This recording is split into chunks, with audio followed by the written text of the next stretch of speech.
ಆತ್ಮೀಯ H16 news ಅರ್ಥಾತ್ ಸೀತಾರಾಮ್ ನ್ಯೂಸದ ವೀಕ್ಷಕರೇ, ನಾನು ನಿಮ್ಮವ ಎಂ ಆಯುಧ ಮಲ್ಲಪ್ಪ ಜೊತೆವರು. ತಾವು ಈಗ ಸುದ್ದಿಗಳ ಲೋಕಕ್ಕೆ ಎಂಟ್ರಿ ಹೊಡಿತಾ ಇದ್ದೀರಿ. ಈ ಸುದ್ದಿಗಳನ್ನು ಪ್ರತಿಯೊಂದು ನೋಡೋ ಜೊತೆಗೆ ನಿಮ್ಮ ಅಭಿಪ್ರಾಯಗಳನ್ನು ಹಂಚ್ತಾ ಇರಿ. ಯಾಕಂದರೆ ಈ ಸುದ್ದಿಗಳು ನಿಮಗಾಗಿ, ನಿಮ್ಮ ಬದುಕಿಗಾಗಿ, ನಿಮ್ಮ ವೈಚಾರಿಕೆಗಾಗಿ, ನಿಮ್ಮ ತಿಳುವಳಿಕೆಗಾಗಿಯೂ ಇನ್ನೂ ಗೊತ್ತು. ಜೊತೆಗೆ ನಮಗೂ ನಿಮ್ಮೊಂದಿಗೆ ಇದೊಂದು ಮಾತಾಡುವಂಥ ಜೊತೆಗೆ ಸುದ್ದಿಗಳನ್ನು ಬಿಡುವಂಥ ಕೆಲಸ. ಈ ಕೆಲಸದಲ್ಲಿ ನಾವು ನಿಮ್ಮೊಂದಿಗಿದ್ದೀವಿ ಅಂತ ಹೇಳ್ತಾ ನೋಡ್ತಾ ಇರಿ ಈ ಸುದ್ದಿಗಳನ್ನು. ಈ ಸಹಕಾರಿ ಫೋಲ್ಡಲ್ಲಿ ತರ್ತಕ್ಕಂಥದ್ದು ಇಲ್ಲೇ ಒಂದು ಆದೇಶ ಇದೆ 2002ರಲ್ಲಿ.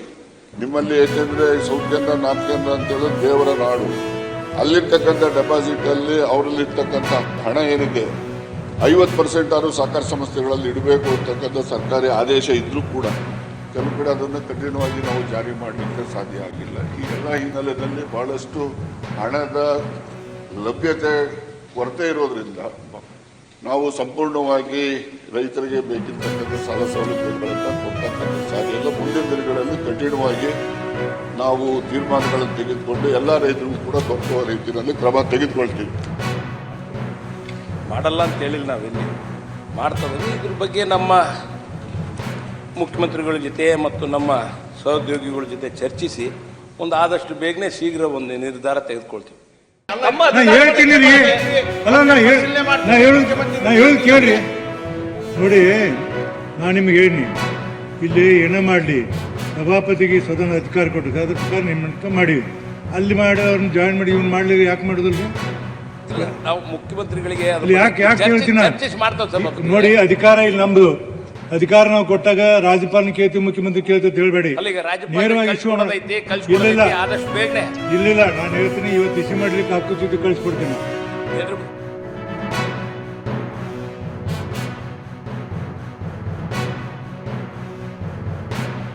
ಒಂದು ದಿನ ಕೂಲಿಗೆ ಹೋದ್ರೆ ಒಬ್ಬ 1000 ರೂಪಾಯಿ ಸಂಪಾದನೆ ಮಾಡ್ತಾರೆ. ಇವತ್ತು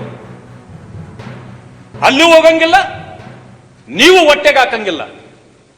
ಅರೆ ಹೊಟ್ಟೆಯಲ್ಲಿ ಮಳಗತಕ್ಕಂಥ ಆ ಜನಾಂಗಗಳನ್ನು ಕಾಪಾಡಬೇಕಾಗಿರ್ತಕ್ಕಂಥದ್ದು ಸರ್ಕಾರದ ಆದ್ಯ ಕರ್ತವ್ಯ ಆಗಿದೆ. ಆ ಕಾರಣದಿಂದ ಈ ವಿಚಾರದಲ್ಲಿ ಸರ್ಕಾರ ಒಂದು ತೀಕ್ಷ್ಣವಾದ ತೆಗೆದುಕೊಂಡು ಅದನ್ನ ಪರಿಹಾರ ಮಾಡಬೇಕು. ಆ ಜನರಿಗೆ ಆ ಹಣ ವಾಪಸ್ ಕೊಡಿಸಬೇಕು ಅಂತ ಹೇಳಿ ತಮ್ಮ ಮೂಲಕ ನಾನು ಮನವಿ ಮಾಡ್ತೇನೆ. ಹೆಸರು ಮತ್ತು ಅವತರಣಿಕೆ ವಿಧೇಯಕದ ಭಾಗವಾಗಬೇಕೆಂಬುದು ಸಭೆಯ ಮುಂದಿರುವ ವಿಷಯ.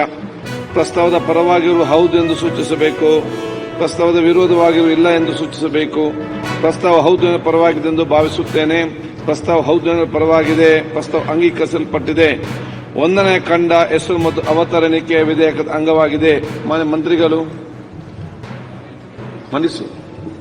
ಸನ್ಮಾನ್ಯ ಅಧ್ಯಕ್ಷರೇ, ಈ ಮಸೂದೆಯನ್ನ ಅಂಗೀಕರಿಸಬೇಕು ಅಂತ ತಮ್ಮಲ್ಲಿ ವಿನಂತಿ ಮಾಡಿ ಪ್ರಸ್ತಾವನೆ ಮಂಡಿಸಲಾಗಿದೆ. ಅದನ್ನೀಗ ಸಭೆ ಮತಕ್ಕೆ ಹಾಕುತ್ತೇನೆ. 2020 ಸಾಲಿನ ಕರ್ನಾಟಕ ಲೋಕಸೇವಾ ಆಯೋಗ ವ್ಯವಹಾರ ನಿವಾರಣೆ ಮತ್ತು ಹೆಚ್ಚುವರಿ ಪ್ರಕ್ರಿಯೆಗಳು ತಿದ್ದುಪಡಿ ವಿಧೇಯಕವನ್ನು ಈ ಸಭೆ ಅಂಗೀಕರಿಸಬೇಕು. ಪ್ರಸ್ತಾವದ ಪರವಾಗಿರುವ ಹೌದು ಎಂದು ಸೂಚಿಸಬೇಕು, ಪ್ರಸ್ತಾವದ ವಿರೋಧವಾಗಿರುವ ಇಲ್ಲ ಎಂದು ಸೂಚಿಸಬೇಕು. ಪ್ರಸ್ತಾವ ಹೌದು ಎಂದು ಪರವಾಗಿದೆ ಎಂದು ಭಾವಿಸುತ್ತೇನೆ. ಪ್ರಸ್ತಾವ ಹೌದು ಎಂದು ಪರವಾಗಿದೆ. ಪ್ರಸ್ತಾವ ಅಂಗೀಕರಿಸಲ್ಪಟ್ಟಿದೆ ಮತ್ತು ವಿಧೇಯಕ ಸಂಬಂಧಿಸಿರ್ತಕ್ಕಂಥ ಅಧಿಕಾರಿ ಸಿ ಪಾಟೀಲ್ರು, ಕಂದಾಯ ಸಚಿವರು ನನ್ನ ಕೂಡ ತಮ್ಮ ಚೇಂಬರಿಗೆ ಕರೀರಿ. ಒಂದು ಕಾಗೆಯವ್ರನ್ನ, ಆಮೇಲೆ ಇವ್ರನ್ನು ಮತ್ತಿವರು ಪೊಲೀಸ್ ಕಾಗೆಯವ್ರನ್ನೂ ಕರೀರಿ ಸರ್. ಅಲ್ಲಿ ನಡೀತಕ್ಕಂಥ ಚರ್ಚೆ ಹಾಗೂ ನಮ್ಮ ರಿಯಾಕ್ಷನ್ಸ್, ಪ್ರತಿಕ್ರಿಯೆಗಳ ಹಿನ್ನೆಲೆಯೊಳಗೆ ಮುಂದಿನ ನಿರ್ಣಯ ಮಾಡಿದ್ರು. ಇಂಥ ಒಂದು ಘಟನೆಗಳಾದ್ರೆ ಈ ಸರ್ಕಾರ ಬದುಕಿದೆಯಾ ಸತ್ತಿದೆಯಾ? ಸರ್ಕಾರ ಯಾವಾಗ ತೊಲಗ್ತೈತೆ ಅಂತ ಜನ ಕಾಯ್ತಾ ಇದ್ದಾರೆ. ಇಡೀ ರಾಜ್ಯದಲ್ಲಿ ಇವತ್ತು ಕಾನೂನು ಸುವ್ಯವಸ್ಥೆ ಹದಗೆಟ್ಟೋಗಿದೆ. ಇವತ್ತು ಹೇಳೋರು ಕೇಳೋರು ಎಲ್ಲ ಗೂಂಡಾ ರಾಜ್ಯ ತರ ಆಗೋಟಿದೆ. ಗೂಂಡಾ ರಾಜ್ಯ ಹೆಂಗಿದೆಯೋ ಹಂಗೆ ಹೇಳೋರು ಕೇಳೋರು ಯಾರು ಇಲ್ಲ. ಗೂಂಡಾ ರಾಜ್ಯದ ಮಾದರಿಯಲ್ಲಿ ಇವತ್ತು ಸರ್ಕಾರ ನಡೀತಾ ಇದೆ.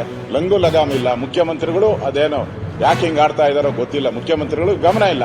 ಇಲ್ಲಿ ನೋಡಿ, ಸದನದಲ್ಲೇ ಮಂತ್ರಿಗಳು ಕಂಟ್ರೋಲ್ ಇಲ್ಲ. ಇನ್ನು ಆಚೆ ಕಡೆ ಏನ್ ಕಂಟ್ರೋಲ್ ಮಾಡ್ತಾರೆ ಅವರು ಮುಖ್ಯಮಂತ್ರಿಗಳು? ಇಷ್ಟೆಲ್ಲ ಘಟನೆ ಆದ್ರೂ ಕೂಡ ನಿನ್ನೆ ಮುಖ್ಯಮಂತ್ರಿಗಳು ಹೇಳಿದ್ದಾರೆ ಕಾನೂನು ಸುವ್ಯವಸ್ಥೆ ಸರಿಯಾಗಿದೆ. ಎಲ್ಲಿದೆ?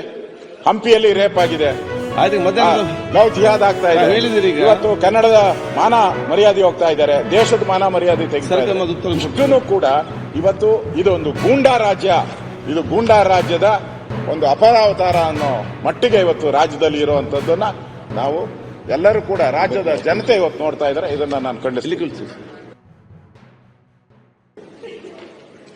ಅಲ್ಲಿ ಹೋಗೋರೆ ಒಂದು ಶುದ್ಧ ಚಾರಿತ್ರ್ಯದ ಜನರನ್ನ ಆದಷ್ಟು ಪ್ರಯತ್ನ ಮಾಡಿ ಅಲ್ಲಿ ಹಾಕಿ ಕಳಿಸಿ ಅದು ನ್ಯಾಯಬದ್ಧವಾಗಿ ನಡೆಯುವ ಹಾಗೆ ಮಾಡ್ಕೊಳ್ಳುವಂಥದ್ದು ಅವಶ್ಯಕತೆ ಇದೆ. ಮೊನ್ನೆ CM ಅವರು ಮಾತು ಹೇಳಿದ್ರು, ಅವ್ರನ್ನ ಈಗೇನು ಮಾಡಲಿಕ್ಕಾಗೋದಿಲ್ಲ, ರಾಷ್ಟ್ರಪತಿ ಅವ್ರ ಮೇಲೆ ಕ್ರಮ ತಗೊಳ್ಬೇಕು ಅಂತ.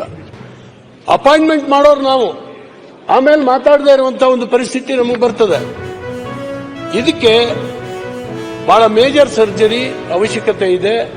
ಸರ್ಕಾರಗಳು ಇವ್ರನ್ನ ಆಯ್ಕೆ ಮಾಡುವಾಗಲೇ ಅವರ ಹಿನ್ನೆಲೆಯನ್ನು ಅರ್ಥ ಮಾಡ್ಕೊಂಡು ಆಯ್ಕೆ ಮಾಡುವಂತ ಅವಶ್ಯಕತೆ ಇದೆ. ಮಾನ್ಯ ಅಧ್ಯಕ್ಷರೇ, ಅದರಿಂದ ಇವು ಬೆಲೆ ಏರಿಕೆ ಇವೆಲ್ಲ ಆಗಿದೆ. ನಾನು ಎಲ್ಲ ಡೀಟೈಲ್ ಆಗಿ ನಿಮ್ಮ ಪ್ರಶ್ನೆಗಳಿಗೆಲ್ಲ ಉತ್ತರ ಹೇಳ್ತೀನಿ ಇದಕ್ಕೆ. ನಾನು ಯಾಕಂದ್ರೆ ಟೈಮ್ ಆಗ್ತದಲ್ಲ, ಇವರು ಸ್ಟಾರ್ಟ್ ಮಾಡಿ ಅಧ್ಯಕ್ಷರು ಜಲ್ದಿ ಮುಗಿಸಿ ಅಂತ ಹೇಳ್ತಾ ಇದ್ದಾರೆ.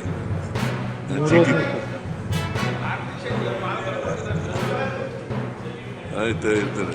ಅದರಿಂದ ಮಾನ್ಯ ಅಧ್ಯಕ್ಷರೇ, ಈ ರಾಜ್ಯಪಾಲರ ಭಾಷಣ ಇದೆಯಲ್ಲ, ವಾಸ್ತವಾಂಶಗಳನ್ನೇ ಹೇಳಲಿಕ್ಕೆ ಪ್ರಯತ್ನ ಮಾಡಿದ್ದೇವೆ. ಯಾಕಂದ್ರೆ ವೆರಿಫೈ ಮಾಡಿದ್ದೇವೆ, ಸತ್ಯ ಹೇಳ್ತಕ್ಕಂಥ ಪ್ರಯತ್ನವನ್ನು ಮಾಡಿದ್ದೇವೆ.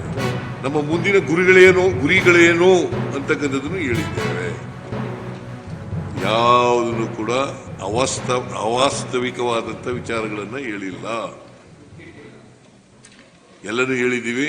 ಅದರಿಂದ ನಾನು ಸದನದ ಮಾನ್ಯ ಎಲ್ಲ ಸದಸ್ಯರಲ್ಲಿ ಮನವಿ ಮಾಡೋದೇನಪ್ಪ ಅಂತಂದ್ರೆ, ಈ ರಾಜ್ಯಪಾಲರ ಭಾಷಣದ ಮೇಲೆ ವಂದನಾ ನಿರ್ಣಯ ಇಚ್ಛಿದರಲ್ಲ, ಆ ನಿರ್ಣಯವನ್ನು ದಯಮಾಡಿ ಸದನ ಒಕ್ಕೊರಲಿನಿಂದ ಅಂಗೀಕಾರ ಮಾಡೋಣ. ಆದ್ಮೇಲೆ ಎಲ್ಲ ಸುದ್ದಿಗಳನ್ನು ನೋಡಿದ್ರಲ್ಲ, ಏನು ಅನಿಸ್ತು ನಿಮಗೆ? ಇದರಲ್ಲೇ ನಿಮಗೆ ಲೈಕ್ ಆಗಿರ್ಬೋದು, ಡಿಸ್ಲೈಕು ಆಗಿರ್ಬೋದು, ಕಾಮೆಂಟ್ ಬೇಡಪ್ಪ ಅಂತ ಅನಿಸಿರ್ಬೋದು, ಕಾಮೆಂಟ್ ಮಾಡಬೇಕಪ್ಪ ಅನಿಸ್ಬೋದು, ಶೇರ್ ಮಾಡಬಾರ್ದಪ್ಪ ಅನಿಸಿರ್ಬೋದು, ಅದು ಮಾಡಬೇಕು ಅನಿಸಿರ್ಬೋದು. ಏನಾದರೂ ಆಗಲಿ ಶೇರ್ ಮಾಡ್ತಾಯಿರಿ, ಈ ನ್ಯೂಸ್ಗಳನ್ನ ಹಂಚ್ತಾ ಇರಿ, ಜೊತೆಗೆ ಇದಕ್ಕೆ ಸಬ್ಸ್ಕ್ರೈಬ್ ಆಗ್ತಾಯಿರಿ ಅಂತ ಹೇಳ್ತಾ, H16 ನ್ಯೂಸ್ ಅರ್ಥಾತ್ ಹೇ ಸೀತಾರಾಮ್, ಇದು ಸತ್ಯದ ಕೈಗೆ ನಡಿ. ವಂದನೆಗಳು.